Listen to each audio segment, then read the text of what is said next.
En nuestro primer tema de hoy, estuvimos hablando sobre la enfermedad que aflige a la iglesia de Laodicea. Ahora esta tarde queremos hablar sobre los remedios para esa enfermedad. Pero antes de entrar a nuestro estudio, queremos pedir que el Señor abra nuestras mentes y nuestros corazones para recibir el mensaje del testigo fiel y verdadero a la iglesia de Laodicea. Oremos. Padre Celestial, te damos gracias por la persona que tú eres. Gracias porque nos das amonestaciones, a veces fuertes, pero las necesitamos. Al hablar esta tarde sobre el remedio o los remedios que tú has prescrito para la iglesia de Laodicea, pedimos, Señor, que nos des la fuerza para aplicar esos remedios. Te pedimos que nos acompañes en nuestro estudio. Abre nuestras mentes y corazones. Te lo pedimos en el nombre precioso de Cristo, nuestro Salvador. Amén. Un corto repaso sobre la enfermedad de la iglesia de Laodicea. Laodicea hace las cosas correctas, pero con la motivación incorrecta. Se ve buena por fuera. Su problema no es lo externo, su problema es interno. Laodicea tiene formas y teorías, pero esas formas no son impulsadas por la obra del Espíritu Santo en el corazón. Cuando miramos la iglesia de Laodicea, Cristo tiene una perspectiva de la iglesia y la iglesia tiene otra perspectiva de sí misma. Quiero leer del libro Testimonios para la Iglesia, tomo 3, página 279. Esta cita la leímos esta mañana, pero vamos a colocar el marco para lo que vamos a hablar en esta tarde. El mensaje del testigo fiel encuentra al pueblo de Dios sumido en un triste engaño, aun cuando son sinceros en dicho engaño. No sabe que su condición es deplorable a la vista de Dios. ¿Cómo puede uno recetarle remedios a una persona que no cree que está enferma? Ese es el problema de la Odisea. La Odisea dice: yo no estoy enferma. La hermana White, por lo tanto, dice en Testimonios para la Iglesia, tomo 4, página 91, la única esperanza de los laodicenses consiste en tener una visión más clara de su situación delante de Dios, un conocimiento de la naturaleza de su enfermedad. Es decir, la Odisea necesita entender cuál es su enfermedad para luego aplicar los remedios apropiados para curar o sanar la enfermedad. Solo el Espíritu Santo puede mostrarle a la Odisea cuán mortífera es su enfermedad. Y en el libro de Apocalipsis nos dice que hay 3 remedios para los males de la Odisea. En primer lugar, tenemos el oro refinado en fuego. Ahora, ¿qué representa el oro refinado en fuego? El apóstol Pablo nos dice en Gálatas 5 y el versículo 6, para los que están mirando el manual, estamos en la página 166, la parte de arriba de la página. El apóstol Pablo escribió: porque en Cristo Jesús ni la circuncisión vale algo, ni la incircuncisión, sino, ¿qué cosa? La fe que obra. No solamente la fe que obra por el amor. Es decir, el oro refinado en fuego representa la fe que obra por el amor. La motivación es el amor. En Santiago 1:27 encontramos 2 dimensiones de la fe que obra por el amor. Significa actuar a favor de Jesús y abstenerse del mal. Dice allí en Santiago 1:27, la religión pura y sin mácula delante de Dios el Padre es esta: visitar a los huérfanos y a las viudas en sus tribulaciones, esas son buenas obras, y guardarse sin mancha del mundo. Es decir, la perfección tiene dos lados. Un lado es activo y el otro lado es pasivo, en el sentido de vencer el pecado o de vencer el mal. La fe es una palabra de acción. La verdadera fe siempre actúa por obras y lo hace por amor.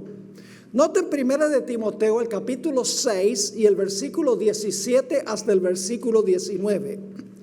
A los ricos de este siglo manda que no sean altivos, ni pongan la esperanza en las que, en las riquezas, las cuales son inciertas, sino en el Dios vivo, que nos da todas las cosas en abundancia para que las disfrutemos. Ahora fíjense, que hagan ¿qué? Bien, que sean ricos ¿en qué? En buenas obras. ¿Y cuáles son esas buenas obras? Dadivosos, generosos, atesorando para sí buen fundamento para lo porvenir, que echen mano de la vida eterna. Así que nuevamente el apóstol Pablo nos dice que debemos ser ricos en buenas obras, que significa ser dadivosos y generosos. Algo que sale ¿de dónde? Que sale del corazón por amor. Ahora vamos a mirar lo que dice Santiago sobre este asunto. Santiago, el capítulo 2 y el versículo 5 nos dice: hermanos míos amados, oíd, ¿no ha elegido Dios a los pobres de este mundo para que sean ricos en qué?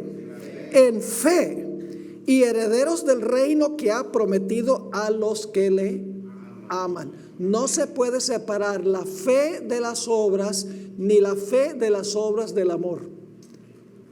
En realidad, el oro refinado en fuego es la fe que obra por el amor. Ahora vamos a mirar un poco más detenidamente lo que dijo Santiago sobre este asunto. Noten Santiago 2, 14 al 17. La iglesia en esa época tenía un problema muy serio. La gente decía que tenía fe, pero no tenía obras ni tenía amor. Noten lo que dice en el versículo 14. Hermanos míos, ¿de qué aprovechará si alguno dice que tiene fe? Noten que no tiene en realidad, sino que ¿qué? Dice que tiene fe y no tiene obras. ¿Podrá la tal fe salvarle? ¿Podrá la fe sin obras salvar a una persona? Y si ahora va a hablar de lo que son las obras, tiene que ver con el amor. Si un hermano o una hermana están desnudos y tienen necesidad del mantenimiento de cada día, y alguno de vosotros les dice: id en paz, calentaos y saciaos, pero no les dais las cosas que son necesarias para el cuerpo, es decir, alimento y vestimenta, ¿de qué aprovecha? Así también la fe, si no tiene ¿qué? Obras, es muerta. Obras impulsadas ¿por qué? Obras impulsadas por el amor. Ahora noten Santiago, el capítulo 2 y el versículo 18. La fe sola nos salva, pero la fe que salva nunca permanece sola, siempre produce obras. Santiago 2:18 dice: pero alguno dirá, tú tienes fe y yo tengo obras. Santiago da este consejo: muéstrame tu fe sin tus obras y yo te mostraré mi fe, ¿cómo? Por mis obras. Hermanos y hermanas, no somos salvos por fe sola. No somos salvos por obras solas, no somos salvos por fe más obras, sino que somos salvos por una fe que obra. Porque fe que no obra por el amor no es fe, por más que queramos pensar que sí lo es. Noten el versículo 19 de Santiago 2. Tú crees que Dios es uno. Es decir, intelectualmente dice, tú crees que Dios es uno. Bien haces, no hay nada malo con creer intelectualmente que Dios es uno. Pero luego dice Santiago, también los demonios creen y tiemblan. Yo pregunto, ¿los demonios tienen una fe que obra por el amor? ¿Los demonios creen que Jesús existe? ¿Los demonios creen que Jesús murió en la cruz? ¿Los demonios creen que Cristo resucitó? ¿Los demonios creen que Jesús está intercediendo en el cielo? ¿Los demonios creen que Cristo va a regresar de nuevo? Entonces, si nosotros solo creemos en la cabeza, no somos mejores que los demonios. ¿Están entendiendo lo que está diciendo Santiago? También los demonios creen intelectualmente y tiemblan. Note lo que dice el versículo 20 y el versículo 21. Mas quieres saber, hombre vano, que la fe sin obras es ¿qué? Muerta. No fue justificado por las obras Abraham nuestro padre cuando ofreció a su hijo Isaac sobre el altar. Martín Lutero no le gustó ese versículo. Él dice, el hombre es justificado por fe sin las obras de la ley. Y aquí Santiago está diciendo que Abraham fue justificado por obras. Por eso Lutero dijo, yo preferiría que el libro de Santiago no estuviera en la Biblia. No escribió ningún comentario sobre el libro de Santiago porque parecía Santiago estar en contradicción con el apóstol Pablo. Tanto Santiago como Pablo usan a Abraham como ejemplo, pero aquí viene un punto muy importante.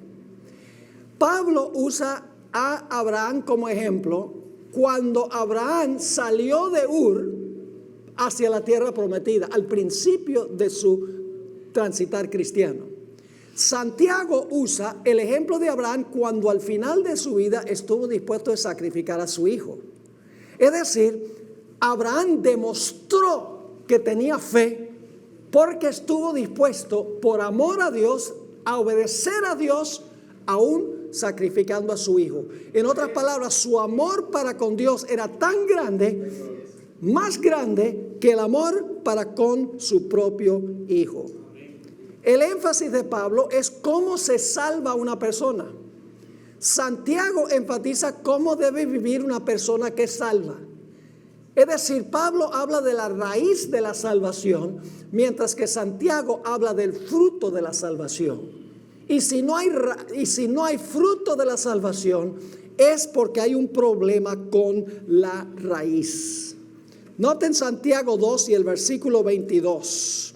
¿No ves que la fe actuó juntamente con sus obras? Es decir, fe y obras iban juntas en la vida de Abraham. Y que la fe se perfeccionó por las obras. Esa palabra perfeccionó sería mejor traducirla, la fe se completó por las obras. Es decir, la fe sin obras está incompleta.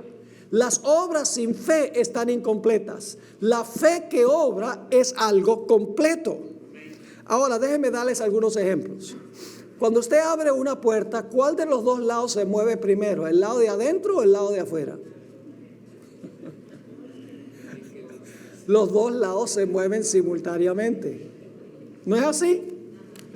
Yo pregunto, ¿ustedes pueden quitarle un lado a esta hoja de papel? ¿Alguien quiere quitarle solo un lado a esta hoja de papel?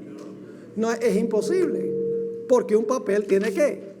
Dos lados. Así es la fe y las obras, tienen que ir juntas. La fe y las obras se mueven juntas, en otras palabras, como una puerta que tiene dos lados.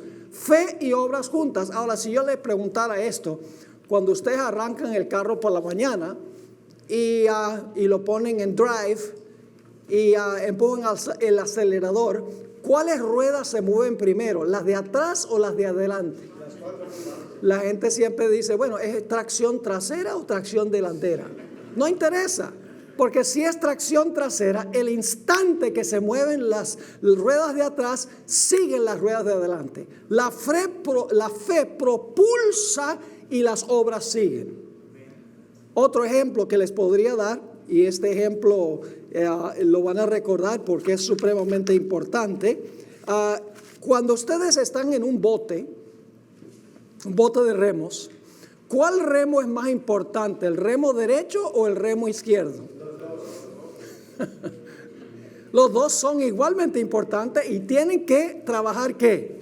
Juntos, porque si solamente tiene el remo izquierdo, va a dar derecho, va a dar vueltas hacia la izquierda. Si tiene el remo izquierdo, van a dar vueltas hacia la derecha. Solamente cuando se usan los dos remos juntos, hay progreso del bote. De la misma manera, fe acompañada de obras es una vida cristiana consecuente. Noten Santiago 2 y el versículo 23, hablando todavía de Abraham.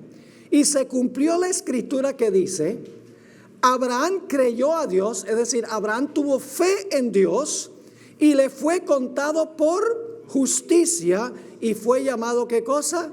El amigo de Dios. Cuando Abraham estuvo dispuesto de obrar para sacrificar a su hijo, mostrando que amaba a Dios por sobre todas las cosas, nos dice que llegó a ser amigo de Dios. ¿Quiénes son entonces los amigos de Dios? ¿Los que dicen o los que hacen? Los que hacen por amor. Por eso es que Jesús declaró en Juan 15 y el versículo 14: vosotros sois mis amigos si hacéis lo que yo os mando. Es decir, ustedes son mis amigos si ustedes ponen su fe en acción. Y ¿saben algo? La palabra fe es una palabra de acción. ¿Cuál es el capítulo de la fe? Hebreos 11. ¿Han notado que en Hebreos 11 todos están haciendo algo? Por fe Moisés salió. Por fe Noé construyó. Por fe Abel ofreció. Es decir, en todo el capítulo la gente está demostrando su fe en acción por amor a Dios. Noten Santiago 2 y el versículo 24. Vosotros veis pues que el hombre es justificado por las obras y no solamente por la ¿qué? Por la fe. Lo que está diciendo Santiago es que somos justificados por una fe que obra. No una fe sola, que no tiene obras. No, porque la fe genuina es una fe que obra, que obedece para llegar a ser amigos de Dios. Pablo estaba luchando contra aquellos que creían que sus obras los podían salvar. Santiago estaba hablando de personas que pensaban que se podían salvar sin hacer ninguna obra. Santiago y Pablo no estaban peleando uno con el otro, estaban hablando de dos diferentes enemigos del evangelio. Estaba hablando Pablo en contra de los que creen que sus obras los pueden salvar, y Santiago en contra de aquellos que dicen que se pueden salvar sin desempeñar ninguna obra, con la fe nada más en la cabeza. Luego el apóstol Santiago da otro ejemplo. Santiago 2 y el versículo 25. Asimismo también Rahab la ramera no fue justificada por obras cuando recibió a los mensajeros y los envió por otro camino. Yo pregunto, ¿esta Rahab la ramera arriesgó su propia vida escondiendo a los espías y enviándolos por otro camino? ¿Lo hizo por amor a Dios? Arriesgó su propia vida. Es decir, ella creyó cuando Dios dijo a través de los espías que él iba a destruir la ciudad de Jericó. Parecía imposible porque las ciudades estaban amuralladas hasta el cielo en Canaán.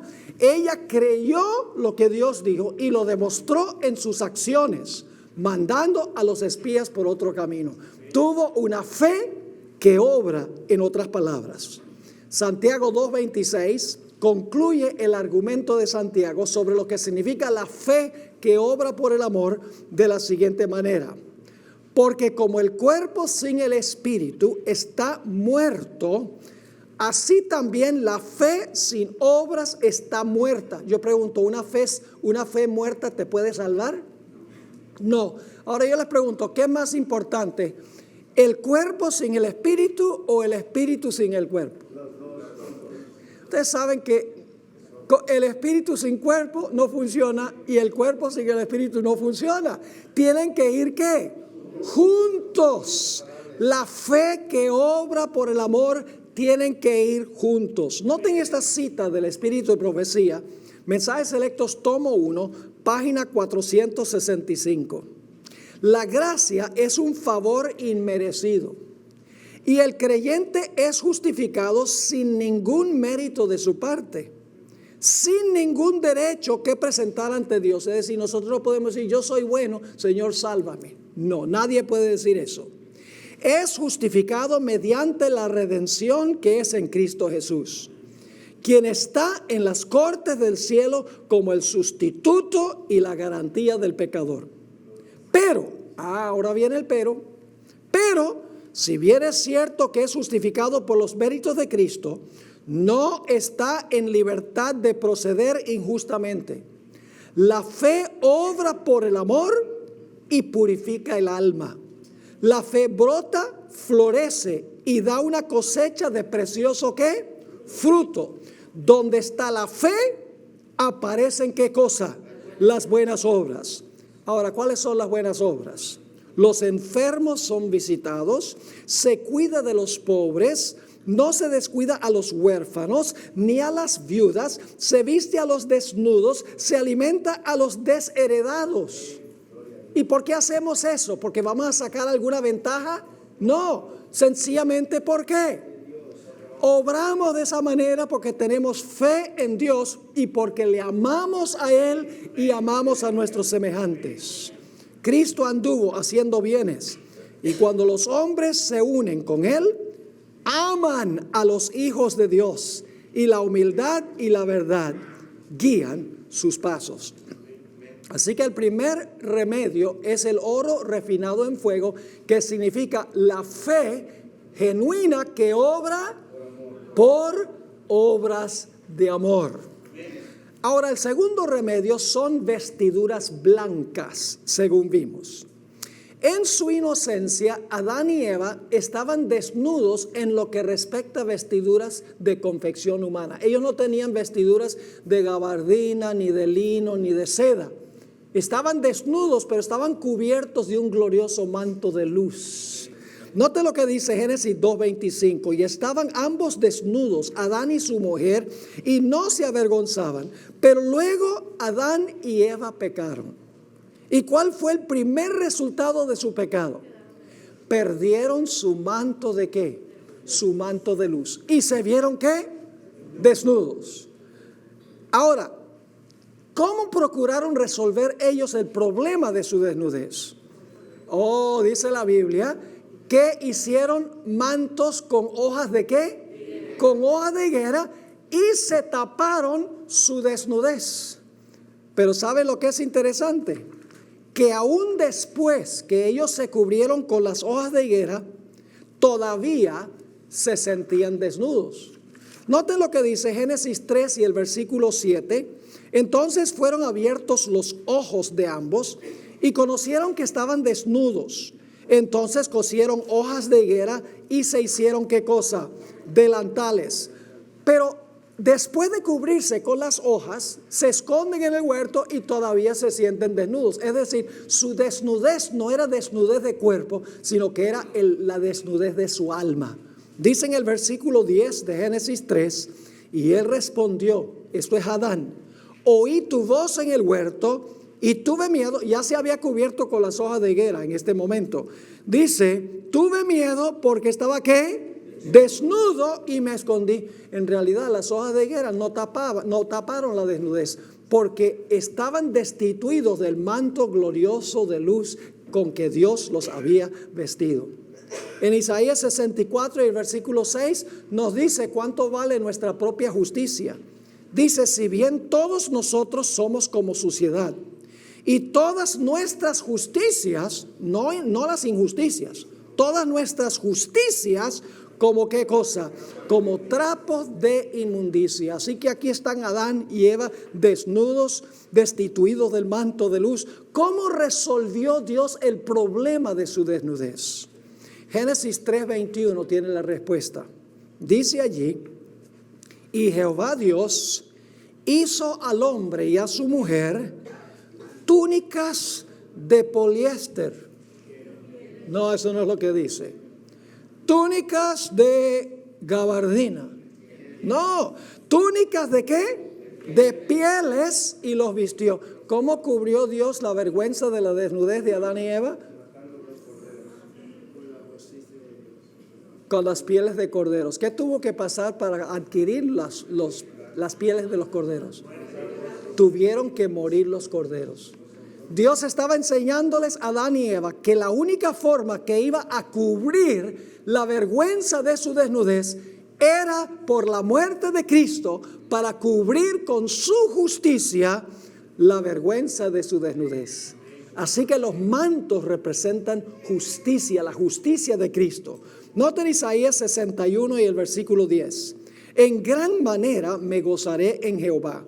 Mi alma se alegrará en mi Dios, porque me vistió con vestiduras de salvación. Me rodeó de manto de ¿qué?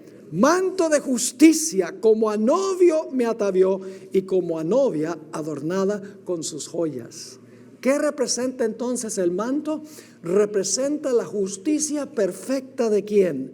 La justicia perfecta de Cristo Jesús. ¿Cuándo recibimos nosotros ese manto de justicia? En realidad es en el momento en que nos bautizamos. No el bautismo que algunos tuvieron cuando eran bebés y les echaron un poquito de agua bendita en la cabeza. No. Ese bautismo no cuenta. Es el bautismo de un adulto que entiende lo que está haciendo y es sumergido debajo del agua. En ese momento Cristo nos viste con su justicia. Noten Gálatas 3 y el versículo 27. Pues todos sois hijos de Dios por la fe en Cristo Jesús. Porque todos los que habéis sido bautizados en Cristo, de Cristo estáis ¿qué? De Cristo estáis revestidos. Cristo nos viste de su justicia cuando nosotros nos bautizamos. Y si pecamos y nos arrepentimos, abogado tenemos para con el Padre, a Jesucristo el justo.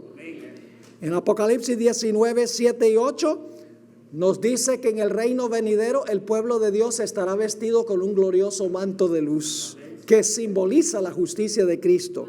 Dice allí: gocémonos y alegrémonos y démosle gloria, porque han llegado las bodas del Cordero y su esposa se ha preparado.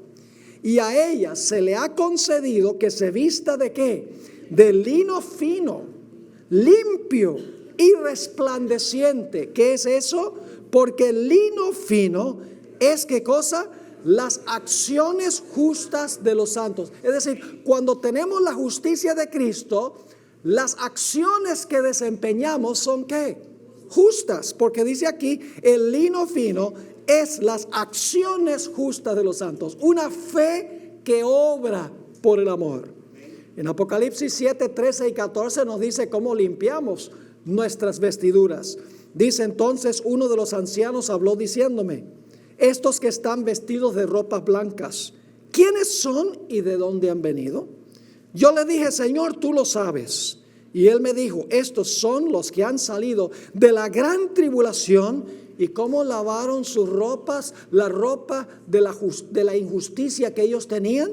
Dice: han lavado sus ropas y las han emblanquecido. ¿Dónde? En la sangre del Cordero. ¿Cuál era el problema de los judíos en la época de Jesús?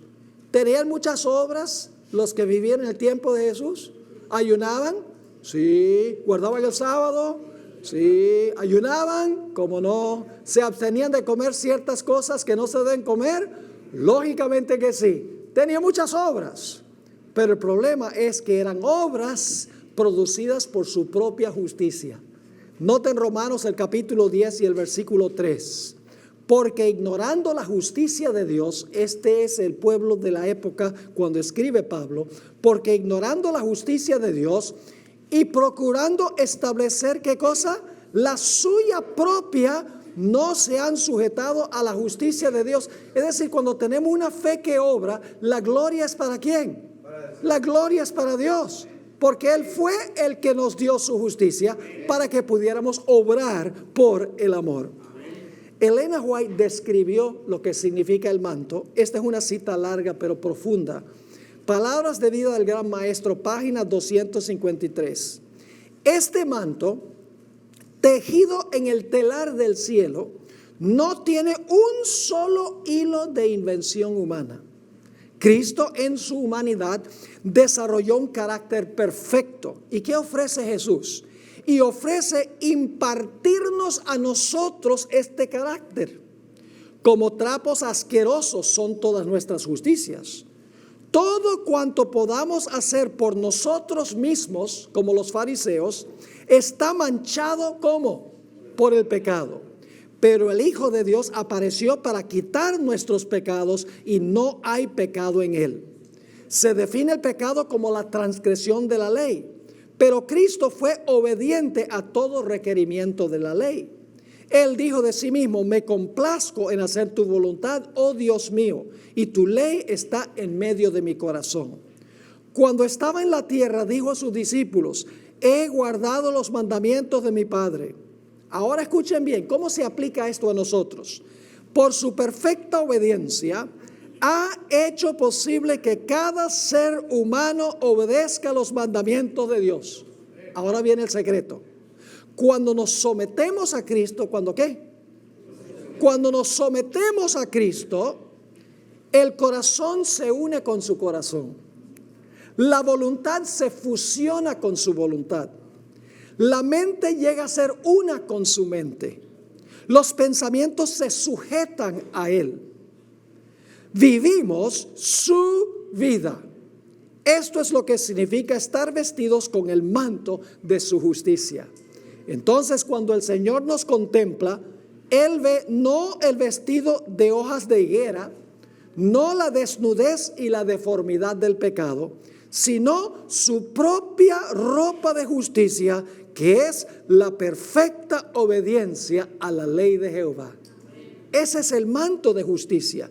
Y la clave es someternos a Cristo, someternos a lo que Él dice en su santa palabra. Nuestra voluntad se une con la voluntad de Él, nuestra mente con la mente de Él, y nosotros vivimos la vida de Él porque Cristo vive en nosotros. El tercer remedio es el colirio. Mateo 15 y el versículo 14, el Señor Jesucristo se refirió a los fariseos que pensaban que eran muy justos y no veían su enfermedad. Se refirió a ellos como ciegos. Note lo que dice Mateo 15, 14. Dejadlos, son ciegos, guías de ciegos. Y si el ciego guiare al ciego, ambos caerán en el hoyo.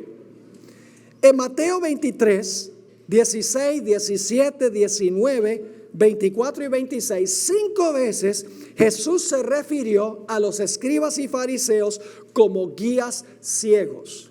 Físicamente tenían visión 20/20, pero espiritualmente eran ciegos. Ciegos porque no veían su propia condición, no veían su enfermedad, no veían su necesidad. Ustedes recuerdan cuando el Señor Jesucristo sanó al ciego de nacimiento. Señor Jesucristo dijo: este era ciego y ahora ve, porque reconoció a Jesús como el Mesías. Pero dijo de los fariseos: ustedes dicen que ven, pero en realidad están ¿qué? Están ciegos porque me rechazan a mí. Es decir, el colirio nos ayuda a vernos como Dios nos ve a nosotros. Ayuda a detectar nuestra enfermedad, para que entonces podamos venir a Jesús, para que Jesús resuelva el problema de nuestra enfermedad. En Filipenses el capítulo 3 y los versículos 3 al 8, encontramos que el apóstol Pablo habla de su experiencia antes de aceptar a Cristo. Él creía que era feliz, pero por dentro estaba amargado y miserable.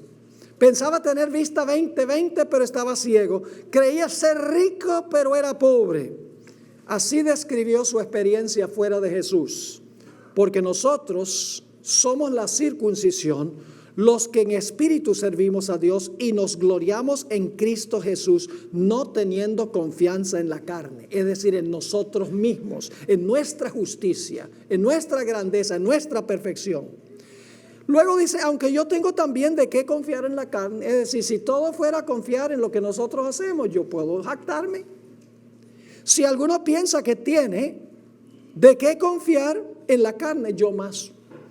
Circuncidado el 8º día, del linaje de Israel, de la tribu de Benjamín, hebreo de hebreos, en cuanto a la ley fariseo, en cuanto al celo perseguidor de la iglesia, en cuanto a la justicia que es en la ley, ¿qué cosa?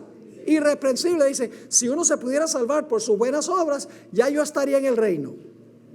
Pero, cuantas cosas eran para mi ganancia, las he estimado como pérdida por amor de Cristo.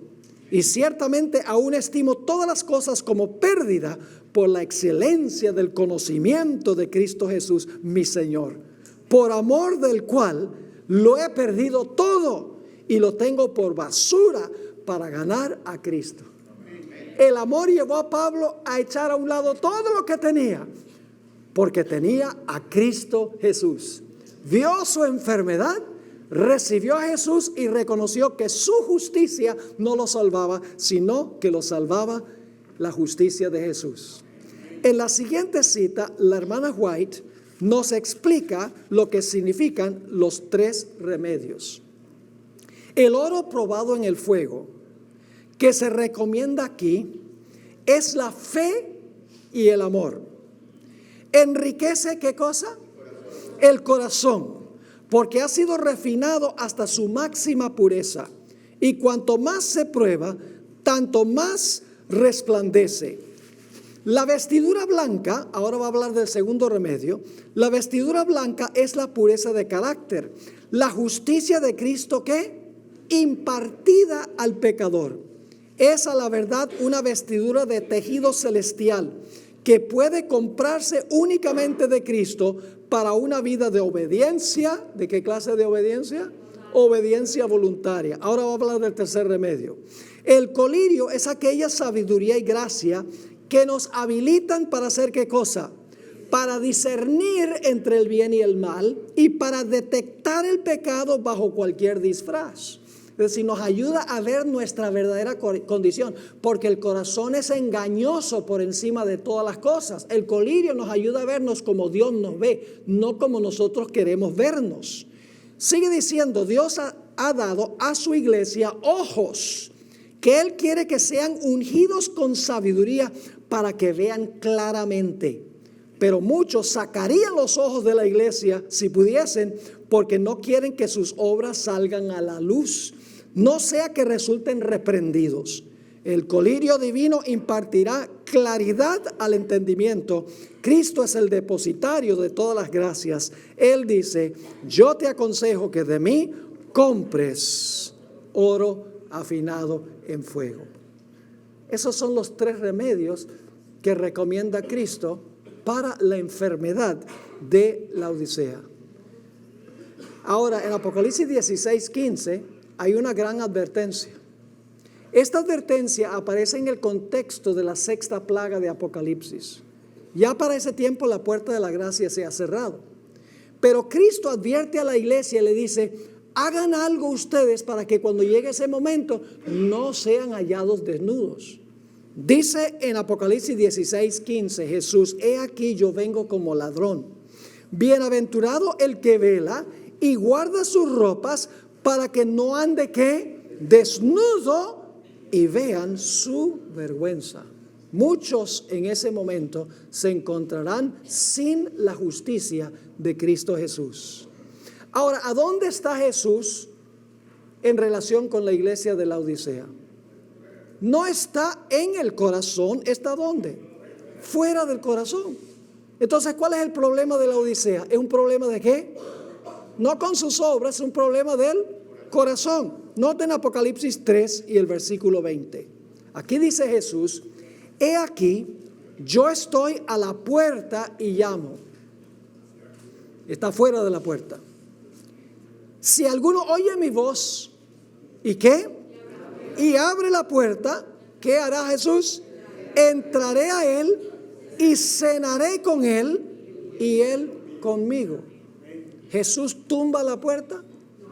Jesús llega y ¡pam! Tumba la puerta y entra, obligado. No, Jesús toca en la puerta del corazón y dice, ábreme por favor. Pero la decisión de abrir yace conmigo, no con él. Es decir, la puerta solamente tiene una forma de abrirla desde adentro, no desde afuera. Ahora, hay dos clases de corazones egoístas, dos clases de laodicenses, aún en la iglesia adventista de hoy. La primera clase se compone de aquellos que profesan servir a Dios, pero hacen lo que les place. Piensan que la justicia de Cristo los exonera de guardar la santa ley de Dios. Estos creen que se pueden salvar por la justicia de Cristo en sus pecados. Esa es una clase de laodicense. Son autosuficientes porque dicen la justicia de Cristo cubre todo y estoy salvo. Una vez salvo, siempre salvo. La otra clase de laodicense es aquel del cual hemos estado hablando. Se compone de aquellos que profesan servir a Dios y procuran encubrir sus corazones pecaminosos con una fachada de buenas obras, creyendo que Dios los va a salvar por las buenas obras que desempeñan. La primera clase es ilustrada por un árbol con mala raíz que produce mal fruto. Es decir, los que creen que la justicia de Cristo salva al pecador en sus pecados, es como un árbol que tiene una mala raíz y como resultado produce mal fruto. Dice la sierva del Señor, Comentario Bíblico Adventista, tomo 7, página 959. El mensaje a la iglesia de los laodicenses se aplica especialmente al pueblo de Dios hoy. Es un mensaje para cristianos, ¿qué clase? Cristianos profesos que han llegado a ser tanto como ¿qué? Tanto como el mundo, que no se nota una diferencia.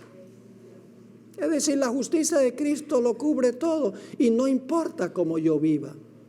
Esa también es una enfermedad ciega, donde la persona no ve en realidad su condición. La segunda clase de laodicense es aquel que cuelga frutos en el árbol artificialmente. Hemos hablado precisamente sobre eso en nuestro tema de esta mañana. El problema del segundo grupo de gente egoísta en Laodicea es que ellos no son motivados por la fe interna que obra por el amor. Procuran ganar la salvación por medio de sus obras. Yo pregunto, ¿cuán importantes son los motivos en relación con nuestras obras? Hermanos y hermanas, nuestra motivación determina si la obra es buena o la obra es mala. Muchas obras que parecen ser buenas, Dios las va a evaluar como malas en el juicio porque fueron motivadas con una intención mala. Vamos a leer algunas citas del Espíritu de Profecía. Leí algunas de estas esta mañana, pero vamos a leerlas de nuevo. No todos los pecados son de igual magnitud delante de Dios.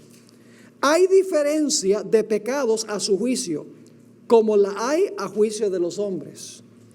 Al borracho se le desprecia y se le dice que su pecado le excluirá del cielo, mientras que demasiado a menudo, ¿cuáles son los grandes pecados? ¿El qué? El orgullo, ¿el qué? El egoísmo, ¿y qué más? La codicia, que son problemas del corazón internos, dicho sea de paso, no son reprendidos. Sin embargo, son pecados que ofenden en forma especial a Dios, porque contrarían la benevolencia de su carácter, ese amor abnegado que es la misma atmósfera del universo que no ha caído. El que comete algunos de los pecados más groseros puede avergonzarse y sentir su pobreza y necesidad de la gracia de Cristo. Pero el orgulloso no siente ¿qué? Necesidad alguna, y así cierra ¿qué? Cierra su corazón a Cristo y se priva de las infinitas bendiciones que Él vino a derramar. Aquí hay otra cita que leímos esta mañana, solo vamos a leer unas pocas más. Se descubrirá que muchos actos que pasan por buenas obras, aún actos de benevolencia, dice, aún acciones benevolentes, cuando se los investiga con cuidado, son impulsados ¿por qué? Por motivos equivocados. Muchos reciben aplausos por virtudes que no poseen. El investigador de los corazones inspecciona ¿qué cosa? Los motivos. Y a menudo los hechos que son muy aplaudidos por los hombres son registrados por Él como procedentes de motivos egoístas y baja hipocresía. Cada acto de nuestra vida, sea excelente o digno de alabanza, o sea merecedor de censura, es juzgado por el investigador de los corazones, ¿de acuerdo con qué? Con los motivos que lo impulsaron. Vamos a leer algunas citas más rápidamente. Es el motivo lo que da carácter a nuestros actos, marcándolos con ignominia o con alto valor moral. Aquí hay otra. Cada acto deriva su valor del motivo que lo produjo. Una más. Todo curso de acción tiene un doble carácter e importancia. Es virtuoso o malo, correcto o erróneo, ¿de acuerdo con qué? De acuerdo con el motivo que lo impele. En la página 175 tenemos otra cita. No es la grandeza de la obra, sino el amor con que se hace, el motivo tras la acción, lo que determina su valor. La pureza de corazón, la pureza de los motivos, puede aún caracterizar a los que sirven a Dios a medias y que luchan por servir a Dios y también, ¿qué cosa? El dinero. Y ustedes pueden leer, no vamos a leer Hebreos 4 y el versículo 12 y 13, pero Dios analiza las intenciones de nuestro corazón y Dios evalúa nuestras obras no según la obra que la gente puede ver, sino según la motivación interna, si Cristo estaba en el corazón impulsando la buena obra o no. ¿Cuáles son algunas de las acciones que vienen del corazón? ¿Recuerdan los israelitas? Los israelitas, Moisés dijo, hay que construir un santuario para Dios.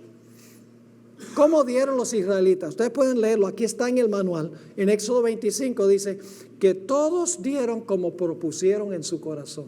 Es decir, fue una ofrenda de corazón. No diezmamos, hermanos y hermanas, porque decimos mejor diezmo porque no quiero robarle a Dios. Diezmamos porque amamos a Dios. Ofrendamos porque amamos a Dios. Dios ama al dador alegre. Dice en 2 Corintios 8:9. La viuda dio sus 2 blancas, no para ser visto de los seres humanos. Mire cuánto está dando la viuda. No, fue por amor a Dios. Se metió así, casi sin que la gente se diera cuenta, porque su donativo vino del corazón. Es decir, la enfermedad que tiene la Odisea es una enfermedad del corazón, una enfermedad cardíaca. Y si no se resuelve el problema del corazón, no se va a resolver nada. Vamos a notar algunos versículos que hablan sobre la importancia del corazón. El corazón es el ser interno de donde vienen todas nuestras acciones, nuestros pensamientos y nuestras palabras. Note Mateo 15 y el versículo 8. Este pueblo de labios me honra. ¿Mas cuál es el problema? Mas su corazón está lejos de mí. Es decir, la boca dice una cosa, pero el corazón está en otra parte. Noten el Salmo 66 y el versículo 18. Si en mi corazón hubiese yo mirado a la iniquidad, el Señor no me habría ¿qué? No me habría escuchado. Hablamos esta mañana del adulterio. ¿Qué es adulterio? Mucha gente cree que es acostarse con la mujer de otra persona. En realidad es más profundo que eso. Es un problema del corazón. Empieza el adulterio en el corazón. Dice Mateo 5, 27 y 28, oísteis que fue dicho, no cometerás adulterio. Pero yo os digo que cualquiera que mira a una mujer para codiciarla, ya adulteró con ella, ¿dónde? En su corazón. ¿Qué tal el dinero? El pastor de la iglesia tiene que pararse, mis hermanos y hermanas, y rogarles, por favor, den dinero, porque estamos endeudados, hermanos, y tiene que torcerles el brazo hasta romperles el brazo. ¿Esa es la forma en que la gente debe ser dadivosa en la iglesia? No, noten dónde está el problema, en el corazón. El problema no es de bolsillo, el problema es del corazón. Dice Mateo 6, 19 al 21, no os hagáis tesoros en la tierra, donde la polilla y el orín corrompen, y donde ladrones minan y hurtan, sino haceos tesoros en el cielo, donde ni la polilla ni el orín corrompen, y donde ladrones no minan ni hurtan. Porque donde esté vuestro tesoro, allí estará también vuestro corazón. La dadivosidad es un problema del corazón. Y yo tenía un pastor asociado en la iglesia de Fresno que se paraba y le decía a la congregación: hermanos y hermanas, esta iglesia tiene mucho dinero. El problema es que está en los bolsillos de los hermanos. El problema no es con la billetera, el problema es con el corazón.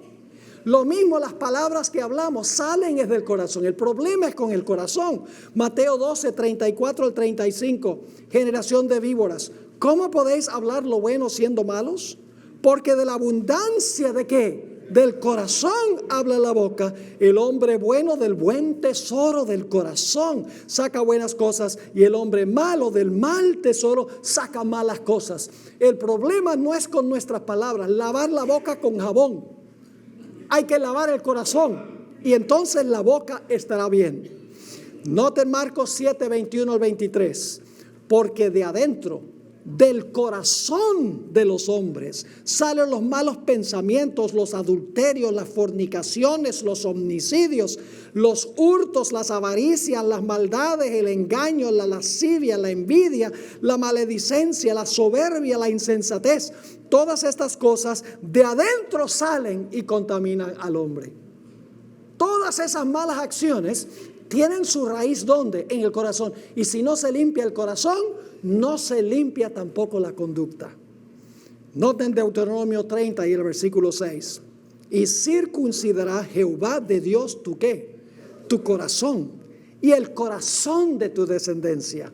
¿Para que qué? Para que ames a Jehová tu Dios con todo tu corazón y con toda tu alma, a fin de que ¿qué?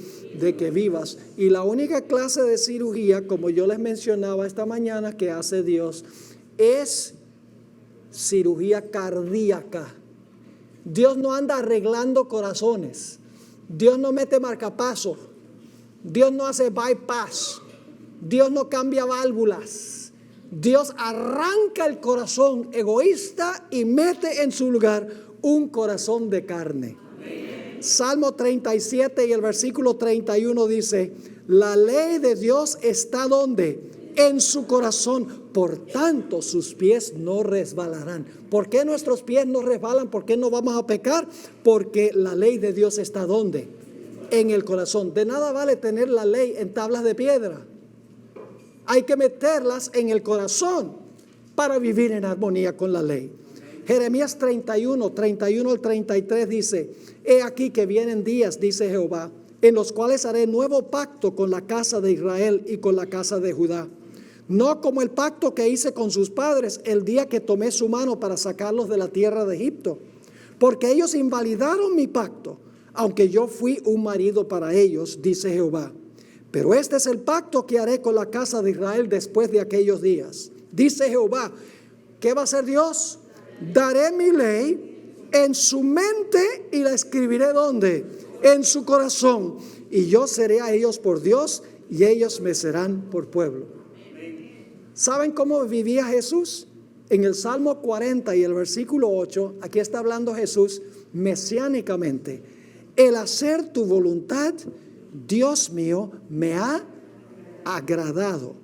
Y tu ley está en medio de mi corazón. ¿Por qué Jesús obedecía a su Padre? ¿Por qué guardaba Jesús los mandamientos? Porque la ley estaba escrita en su corazón y se deleitaba en hacer la voluntad de su Padre. Cuando amamos, nos deleitamos en hacer las cosas. Todos los jueves en mi casa, yo limpio los baños de la casa. ¿Saben por qué? Porque si yo no limpio los baños, mi esposa no me cocina. No, eso no es cierto. Porque me va a mandar a dormir al garaje. No. Yo no creo que limpiar los baños es una tarea muy especial, ni muy apetecible, pero lo hago porque amo a mi esposa. Aún cosas que no son agradables las hacemos por amor. Y esa es la motivación que Dios quiere que tengamos. En Ezequiel 36, 26 y 27 dice Dios: os daré corazón nuevo y pondré espíritu nuevo dentro de vosotros, y quitaré de vuestra carne el corazón de piedra, y os daré un corazón de carne, y pondré dentro de vosotros mi espíritu, y haré que andéis en mis estatutos, y guardéis mis preceptos, y los pongáis por obra. Cuando la ley está en el corazón, el pastor no tendrá que decirnos que debemos vestirnos con modestia.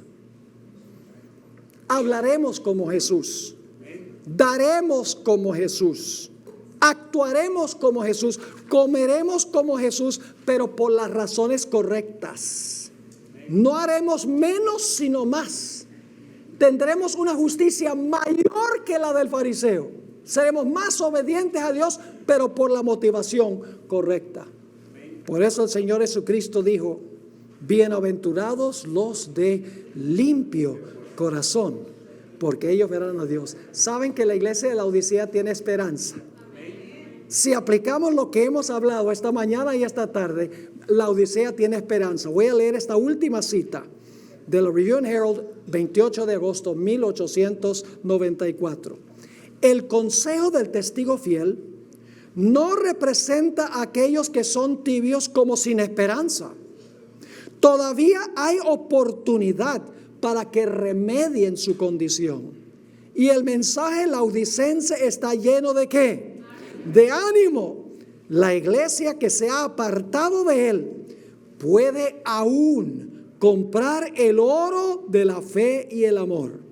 Aún puede vestir el manto blanco de la justicia de Cristo, para que no se descubra la vergüenza de su desnudez. La pureza del corazón, la pureza de los motivos, todavía puede ser una característica de aquellos que están desanimados y se esfuercen por servir a Dios y a Mamón. Todavía pueden lavar sus vestidos del carácter y emblanquecerlos en la sangre del Cordero.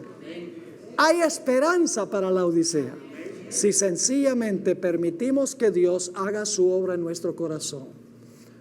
Ahora, ¿cómo entra Jesús en el corazón? A través de la lectura de la Biblia. Esta es la palabra de Dios escrita. Cuando estudiamos en cuanto a Jesús, dejamos de ver todo lo que contamina nuestro ser y contemplamos a Jesús. Somos transformados de gloria en gloria a su misma semejanza.